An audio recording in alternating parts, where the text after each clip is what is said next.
Hi guys, Paul here from Meldrum Performance Coaching and the Complete Personal Trainer podcast. Today we're going to discuss variety and clients' need and desire for variety and why people think it's a good thing and how we can successfully navigate that tricky water where people need to do more of the same stuff to get better, but also crave variety for interest and to actually enjoy the working out progress.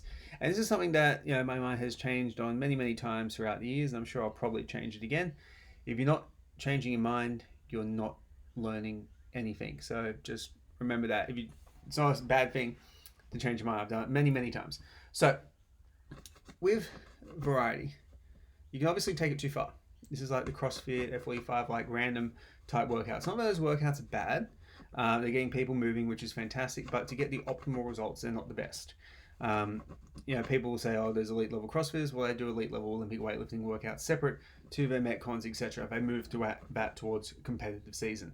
So, and no F45 athlete, no offense to F45, is going to win a powerlifting competition, is going to win a bodybuilding, is going to win any competition apart from an F45 competition. It's specific strength to what F45 is, or specific fitness. It's not going to win a marathon or anything like that. So it's not the optimal way to train for anything really, except for F45. Now, that being said, the optimal way to train for hypertrophy and strength is very boring. It is to do the same thing repeatedly again and again and get better at it.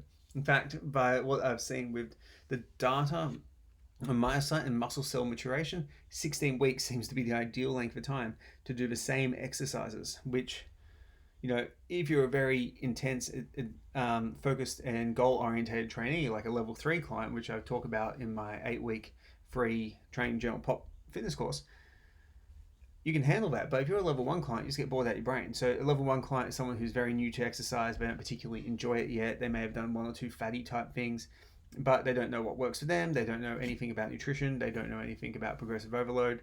They're a beginner, which is a totally okay place to be. Everyone starts at that point. No one starts as an expert. So where do we go? How do we strike the balance between a variety, getting enough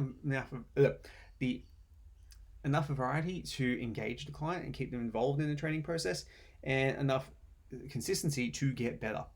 So what I've found over the years is this needs to be individualized based on, 3 factors. So it needs to be categorized rather than individualized based on the client's training level. If it's level 1, level 2, level 3.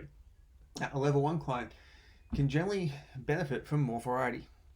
The reason for that is because they get gains so much easier. They improve their strength in so much easier because they have very little strength to begin with, relatively to their potential. So someone can still come in gym and be strong and deadlift 60 kilos, but that's generally a good sign that they can lift way more than 60 kilos. They don't come in at their max potential.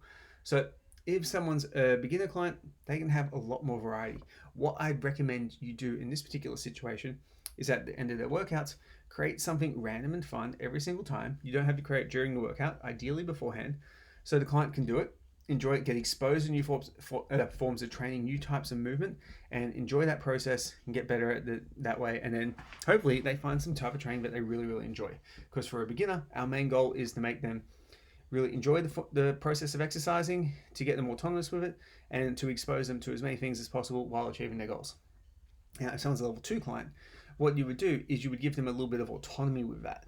So say they're a hypertrophy client, you might say, all right, cool, you got 10 minutes at the end of the workout to train your delts, have at it. And they get to actually pick what they do for that body part because they've got a little bit of skill there. They've been training for a while. They've developed those what they need to actually train that muscle group. Let's let them take advantage of that and then come to us for feedback. For a level 3 client, variety is not really going to be your issue. It's something that you're going to need to program in specifically based on their needs. So if you're a client who's been doing like squats for like 15 weeks, for example, and they're still progressing, but they're starting to get some patellar tendon symptoms, you may need to change their exercise just to simply stress new tissues. So guys, that's how I address variety with my clients and in my own training. Any questions, please let me know. I'll see you tomorrow.